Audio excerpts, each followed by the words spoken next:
Caribbean सागर के बीच एक परिवार अपनी यॉट पर छुट्टियां मना रहा होता है। माँ जूलिया तैरने के लिए पानी में कूद जाती है। आराम करते समय उसे कुछ अजीब महसूस होता है, लेकिन क्योंकि आसपास कुछ दिखाई नहीं देता, वह सोचती है कि शायद उसका भ्रम होगा। कुछ सेकंड बाद वही अजीब एहसास फिर होता है।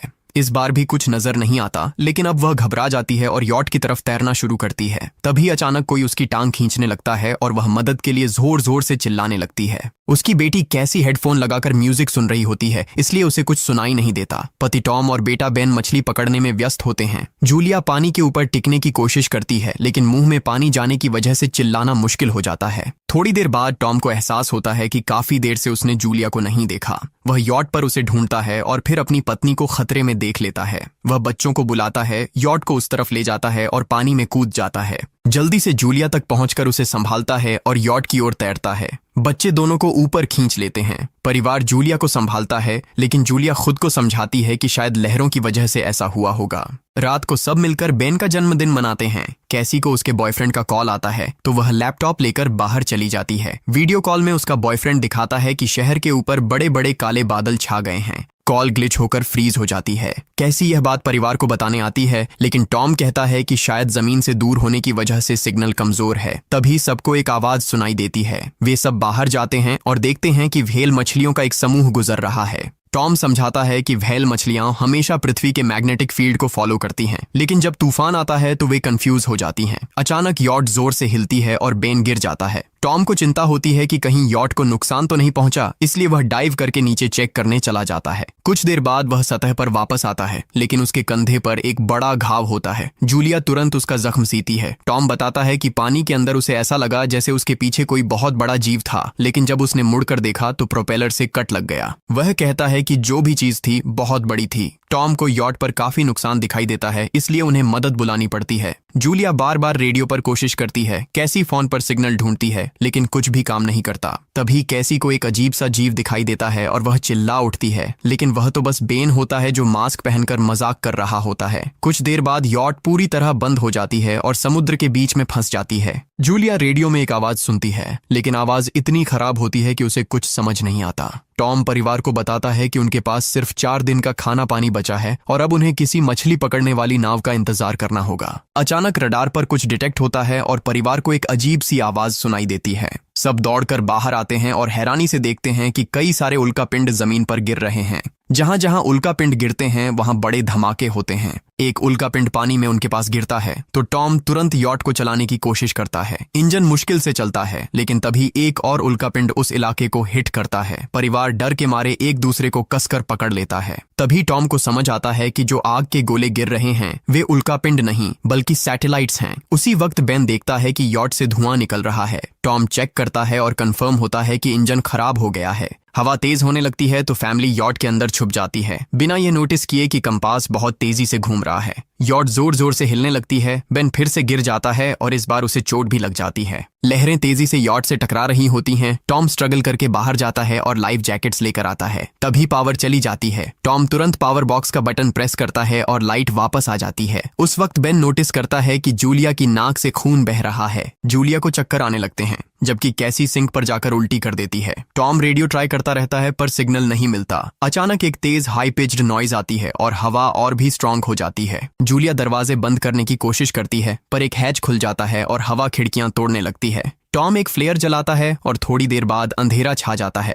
अगली सुबह फैमिली शॉक में उठती है कि वो स्टॉर्म से बच गए हैं, लेकिन यॉट आधी तबाह हो गई होती है। जब वो बाहर आते हैं तो देखते हैं कि समुद्र का पानी गायब हो गया है और यॉट अब जमीन पर अटकी है। सब ये देखकर शॉक में आ जाते हैं। कैसी सिग्नल चेक करती है पर नेटवर्क बिल्कुल डाउन होता है। बेन 2 मरे हुए केकड़ों से खेलने लगता है। टॉम कंपास चेक करता है और देखता है कि वो उल्टा हो गया है। ये आखिरी बार 7 लाख साल पहले हुआ था। कैसी को लगता है कि उसका बॉयफ्रेंड मर गया होगा और वो टूट जाती है। जब जूलिया उसे समझाने आती है तो कैसी उसे दूर कर देती है और छुपने चली जाती है। जूलिया और टॉम बची हुई सप्लाईज देखते हैं। बेन अपने बर्थडे बलून्स एक पत्थर से बांध देता है ताकि शायद कोई बचा हुआ सर्वाइवर देख ले। टॉम फिर रेडियो ट्राई करता है और इस बार एक आदमी से कनेक्शन हो जाता है। उसका नाम नाव होता है और वो एक सबमरीन का कैप्टन होता है। उसकी सबमरीन भी लैंड पर अटक गई है। वो कंफर्म करता है कि मैग्नेटिक पोल्स रिवर्स हो गए हैं, इसलिए ओशन पीछे हट गया है और जमीन डूब गई है। वो वो कहता है कि उसने अभी तक और सर्वाइवर्स नहीं देखे और कम्युनिकेशन सिस्टम्स बिल्कुल डाउन हो गए हैं। वो मजीद ये भी कहता है कि पोल्स फिर रिवर्स होंगे और शायद एक हफ्ते में समुंदर वापस आ जाएगा।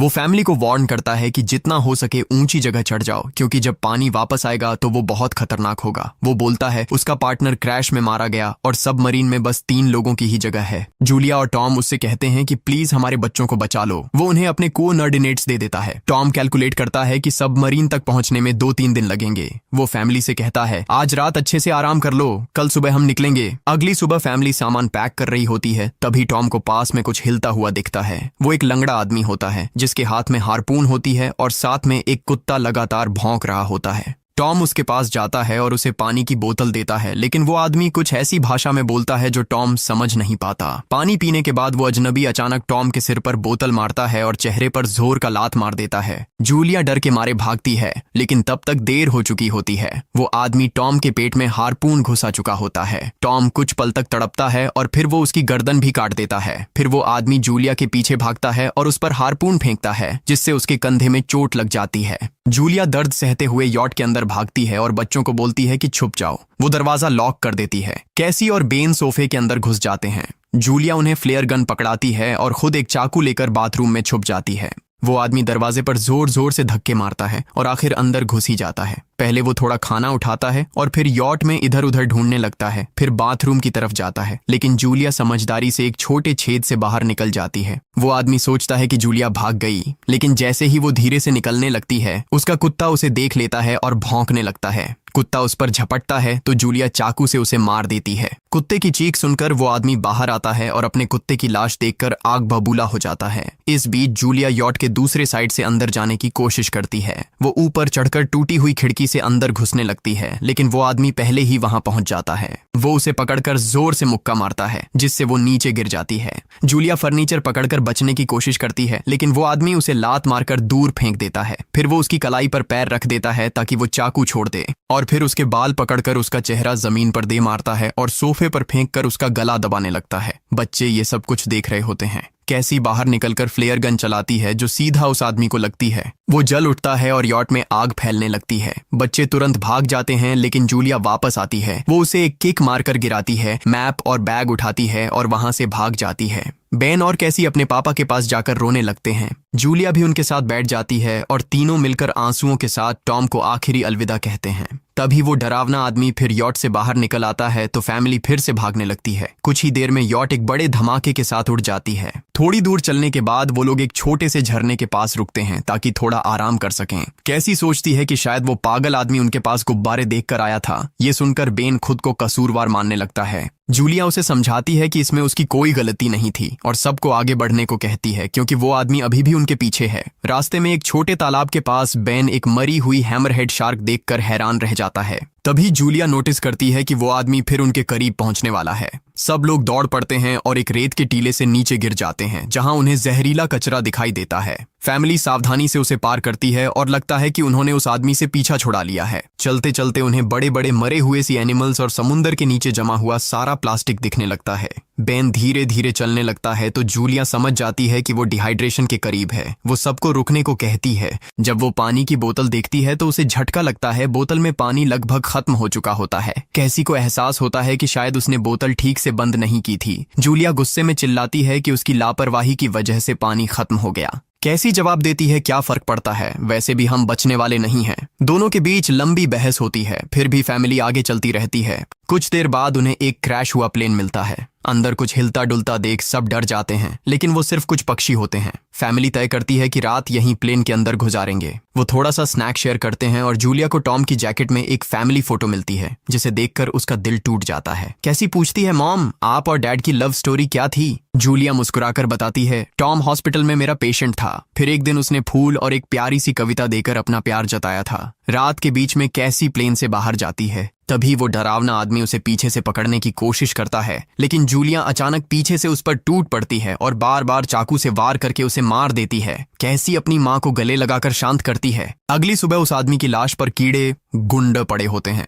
फैमिली नोटिस करती है कि उसके शरीर पर कई काटने के निशान हैं, मतलब इस एरिया में कोई खतरनाक जीव छिपा हुआ है। जैसे ही वो लोग वहां से निकलते हैं, केकड़े उसके मुंह से बाहर निकल आते हैं। कुछ घंटों बाद जूलिया और कैसी मैप देख रही होती हैं, लेकिन बेन धीरे से आगे निकल जाता है। जूलिया चिल्लाती है, रुक जाओ, लेकिन बेन एक तालाब में झुककर पानी पीने लगता है। जूलिया तुरंत उसे खींचकर बाहर निकालती है और समझाती है कि अनजान पानी उसे बीमार कर सकता है। धूप बहुत तेज हो जाती है तो फैमिली अपने सिर कपड़ों से ढक लेती है। बेन को चक्कर आने लगते हैं। तभी उन्हें कुछ पुराने कुर्सियां मिलती हैं और जूलिया कैसी उनसे एक टेम्पररी शेल्टर बना लेती हैं। जूलिया बेन को इंजेक्शन लगाती है और तय करती है कि वो रात वहीं बिताएंगे। सुबह जूलिया एक अजीब सी आवाज सुनकर उठती है। बाहर जाकर देखती है तो क्रैब्स का एक बड़ा झुंड उनकी तरफ आ रहा होता है। वो तुरंत बच्चों को उठाती है और तीनों भागना शुरू कर देते हैं। भागते भागते उन्हें एक बड़ा कार्गो शिप दिखाई देता है। वहां 3 क्रू मेंबर्स जिंदा होते हैं। एक औरत उनकी मदद करना चाहती है, लेकिन बाकी 2 आदमी मना कर देते हैं और तीनों फैमिली को बाहर छोड़कर कंटेनर लॉक कर लेते हैं। क्रैब्स पास आ जाते हैं। जूलिया बच्चों को कंटेनर के ऊपर चढ़ाती है। खुद जब चढ़ने लगती है तो क्रैब्स उसके पैर को जोर से काट लेते हैं। बच्चे उसे खींचकर ऊपर चढ़ाते हैं, नहीं तो वो नीचे गिर जाती। कंटेनर के एक छेद से आधे क्रैब्स अंदर घुस जाते हैं। क्रू मेंबर्स फायरिंग शुरू करते हैं, लेकिन क्रैब्स उन पर हावी हो जाते हैं और दोनों को मार डालते हैं। आखिरी आदमी छत के होल तक पहुंचता है, लेकिन क्रैब्स उसे भी नीचे खींच लेते हैं और वो भी मर जाता है।